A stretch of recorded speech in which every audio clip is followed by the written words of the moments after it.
السلام عليكم الخوت. الفيلم ديالنا اليوم مأخوذ من قصة حقيقية وكيبدا في 2008 مع واحد الصحفي سميتو ميهيسا.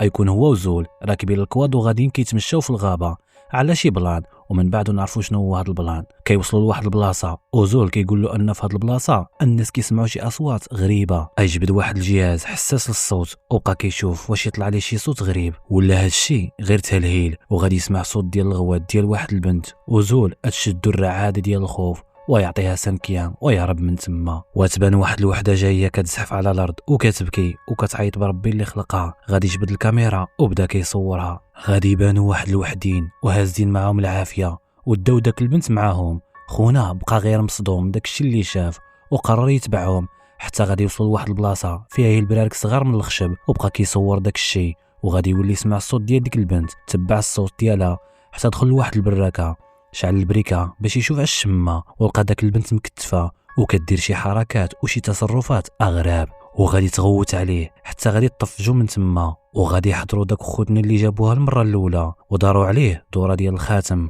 ولكن خونا يهرب منهم وركب في الطوموبيل ديالو انوض الغبره من موراه. من بعد كنمشيو ل 2012 وكيكون ميهيسا كيصور واحد المجرم اللي تشد وكيقول ليه البوليسي باللي عندهم واحد القضيه ديال انتحار وكيطلب منه يدوز عنده المشرحه. وكنشوفوا واحد البنت سميتها آشا جايه السبيطار حيت العائله ديال سينيسيا ما قدروش يجيو وكلها هي تهتم بالموضوع. وفي هذا الوقت كيكون ميهيسا كيشوف آشا وكينتبه باللي نسات شي حاجه ديالها ملي مشات. كيهز داكشي وكيجري كيعطيه ليها وكتشكرو بزاف. وكنشوفوا آشا جالسه مع خطيبها وكتقول ليه باللي غادي تمشي معاه، ولكن كيجي اتصال من الخدمه وكيضطر يمشي. من بعد ما كيخرج كتبدا آشا كتسمع شي اصوات كتخلع تشرب الدواء ديالها، ولكن دوك الاصوات ما بغاوش يمشيو من راسها. وغير ما كيزيد يجهدو كتخاف وكتخشى تحت الناموسيه وكتشوف جوج ديال الرجلين دازو من قدامها. من بعد الصوت يوقف وكتخرج من تحت الناموسيه كطيح وكتغيب وكياخدوها للسبيطار. وآشا كانت واحد الممثله مشهوره وكيبقاو يهضروا عليها في الاخبار، وغادي تهضر مع خطيبها اللي كان خايف عليها بزاف. طمناتو عليها وقال لها باللي كاينين بزاف ديال الصحفيين ولكن غادي يحاول يتفاداهم حيت ما بغاهمش يعرفوا بالعلاقه ديالهم، وكيقول لها باللي غادي يتلاقاو في الدار ديالها. وهي في السبيطار كيجي عندها ميهيسا وكيهضر معها وكيطلب منها يتلاقاو. كتوافق وكتقول ليه يتلاقاو غير اصدقاء وبعيد على الصحافه، وهو كيوافق. من بعد غادي يتلاقاو في واحد الريستو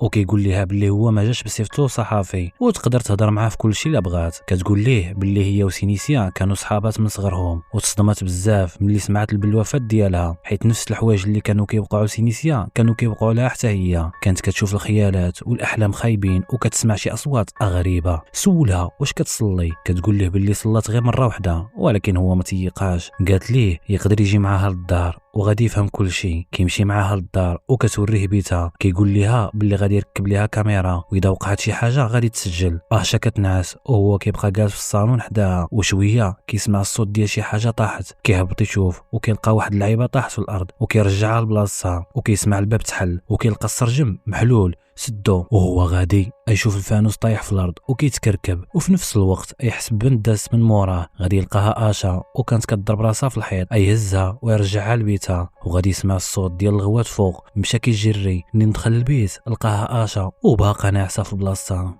دخلو تنكره واستغرب بزاف من داكشي اللي وقع. رجع تسجيل الكاميرا وكيشوف آشا كانت ناعسه، شويه طلعت للفوق بحال شي واحد هزها. من بعد كيبدا يقلب في الانترنت على المس الشيطاني وكيتصل بآشا وكيقول لها بلي خاصو ياخدها لواحد البلاصه ضروري. كيدي ميهيسا آشا عند واحد الراجل سميتو رزاق وكيقول ليه بلي آشا ممسوسه. رزاق كيشوف فيها مزيان، ومنين كيطرفوا هو وياه كيقول ليه راه ما ممسوساش، راه شي واحد دار لها هذا الشيء عن قصد. وزاد قال ليه بلي ختنا فيها انواع والاشكال ديال الجنون، ومنين ما كيقدموش ليهم القرابين اللي بغاو كيديروا فيها هذا الشيء ويقدروا حتى يقتلوها. من بعد كيقول ليه يتسنى شويه. كيجي واحد جوج ديال البنات كيشدوا آشا وكيبدا يقرا عليها. شويه كيوليو عينيها بيضين وكيبان الجن. رزاق كيبدا يقول ليه خرج، ومن بعد كترجع آشا لطبيعتها. وهي في الدار كيوصلها طرد من عند ميهيسا، ومن بعد كيجي خطيبها للباب وجايب معاه الكادو ليها. وغادي تفك الهضره ديال ميهيسا ملي قال ليها بلي الناس كاملين كيبغيوها ماشي غير بسبب الشهره ديالها ولكن بسبب الجن اللي فيها. كتسول خطيبها كيفاش بغيتيني، كيقول ليها بغيتك من اول نظره، من اول مره شفتك. لا غد ليه كتعيط آشا لميهيسا وكتقول ليه بلي بغات تجي عنده للدار وكتطلب منه يصيفط ليها العنوان وتكون شرات ليه واحد واحد الكادو كعربون ديال الصداقه ديالهم. ميهيسا كيسول على داك خونا اللي كيكون معاها وسولها واش خونا مزوج، ولكن هي ما كتجاوبوش. ومن بعد ملي كتخرج وكتركب في الطوموبيل كيجي واحد خوتنا وكيهجموا على ميهيسا وكياخذوا عند الخطيب ديال اشا، كيعطيه الفلوس وكيقول ليه يبعد على اشا. في ذاك الوقت كانت اشا في واحد المؤتمر صحفي وكيجي عندها ميهيسا وهي كتهضر، تشوف واحد خونا كيخلع كيدور وسط الحضور، كتخاف بزاف وكطيح مغيبه. ميهيسا كيهزها وكيرجعها للدار، وفي الدار كتكون معها جانيت. ميهيسا كيسولها واش عارفه علاش كيوقع هادشي لاشا. جانيت كتقول ليه باللي العائله ديالهم كانوا غارقين في الكريدي وصيفطوهم لجاكرتا باش يوليو ممثلات ويجيبوا الفلوس من عند اللي لاباس عليهم، وكتقول له حتى باللي انهم جابوا معاهم اعمال سحريه من البلاد ديالهم وماشي بالصدفه ولاو مشهورات وممثلات وعارضات ازياء. وفي هذا الوقت كتفيق اشا وكتقول جانيت باللي خايفه يوقع عليها نفس اللي وقع لسينيسيا، وكتقول باللي كل شيء بدا باللي بغات كالفين وقررت تستغني على فلوسه كامله، وكتوصيهم الا وقع ليها شي حاجه يديوها عند امها. لا غد ليه كيعيط ميهيسا لجانيت وكيسولها واش كانت عارفه باللي اشا ممسوسه وعلاش اشا ما كانتش عارفه. جانيت كتقول ليه باللي حتى هي ما كانتش عارفه في الاول، ولكن ملي مشات عند واحد المشعوذ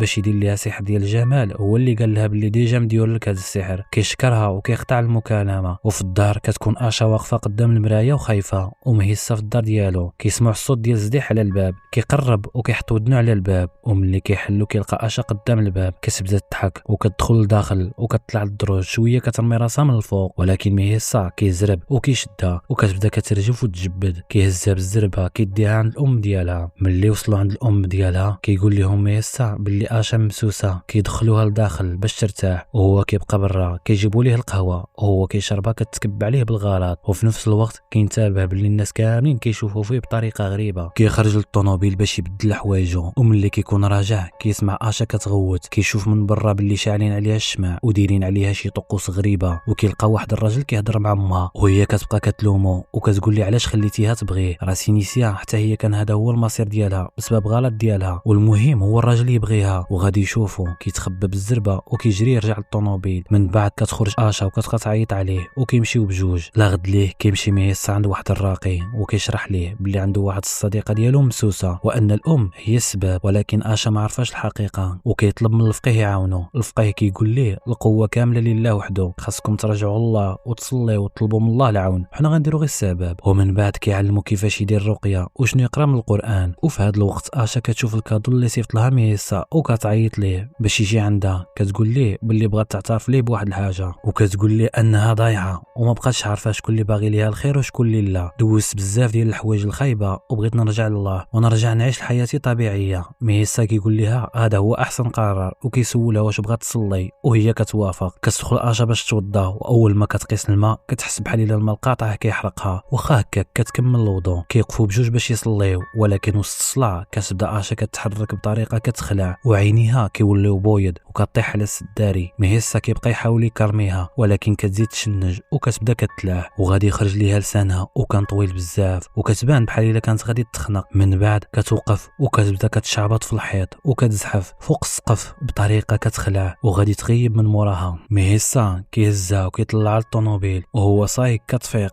وكتبغي تخنقو. كياخذها البلاصه اللي كان صور فيها المجرم في اول فيلم وكيحطها فوق الناموسيه وكيشعل الضوء كاملين. وفي هذا الوقت وهي مغيبه كتشوف راسها غاديه في وسط الغابه مظلمه وكتخلع. كيطلع الصباح وكيكونوا باقيين في نفس البلاصه واشا باقيه ناعسه. ميهيسا كيخرج يشري شويه ديال الحوايج، ولكن ملي كيرجع ما كيلقاهاش. كيبدا يعيط عليها وكيقلب عليها وكيسمع صوتها، كيلقاها واقفه وعينيها ولاو بويض. كيهزها بالزربه وكيرجع يحطها فوق الناموسيه. وفي ذاك الوقت اشا كتكون كدير شي طقوس باش ترجع كلشي كيف كان، وميهيسا وهو جالس حدا اشا كينتبه باللي كاينه يد كتخلع شداها وغادي تفيق وبدات كتغوت ليه في وجهه. كيشدها وكيحاول يكرميها وكتغيب مره اخرى. يكون عيان بزاف وتدي عينيه، ومنين كيفيق كيلقى اشا لابسه اللباس ديال الصلاه ومغطيه وجهها وواقفه كتصلي فوق الارض. ولكن ملي كيشوف مره اخرى كيلقاها جالسه فوق الناموسيه وكتضحك، وهذيك اللي كانت كتصلي غبرات. ومن بعد ما دازوا 4 ايام في ديك البلاصه كيبدا ميهيسا كيقرا عليها القران، ولكن الجن كيبدا كيضحك وكيقول ليه مهما درتي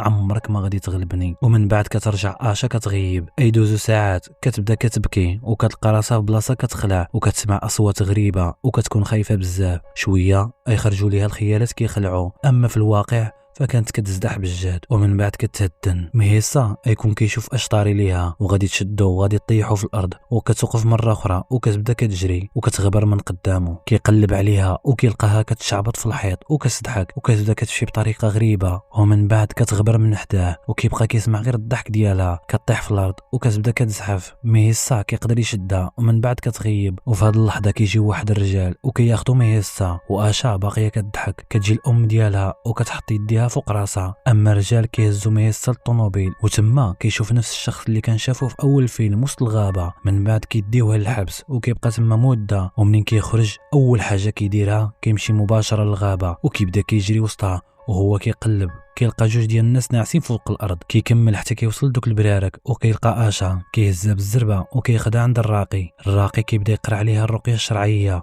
واشا كتبدا كترجف ومن بعد كتوقف والسراجم كاملين كيتحلوا بوحدهم وكتبدا كتحرك بطريقه غريبه. وفي هذا الوقت كتكون الام ديالها في الدار كتغوت وكتسمع اصوات كتخلع. اما اشا عند الراقي عينيها كيوليو بويض وكتحاول تهجم على واحد منهم، ولكن الراقي ما كيحبش من القرايه وغادي يقدر يفكها من داك السحر وخرج من هذاك الشيء. في النهايه كتبان باللي اشا عاشت حياه هادئه ولبست الحجاب وولات كتصلي جميع الصلوات ديالها. وهادو هما تصاور الاشا الحقيقيه اللي وقع ليها هذا الشيء. وهنا كيسالي الفيلم ديالنا الخوت. الى عجبكم الفيلم ما تنساوش ديروا لايك واشتركوا في القناه وفعلوا زر الجرس باش توصلوا بكل ما هو جديد، وتهلاو.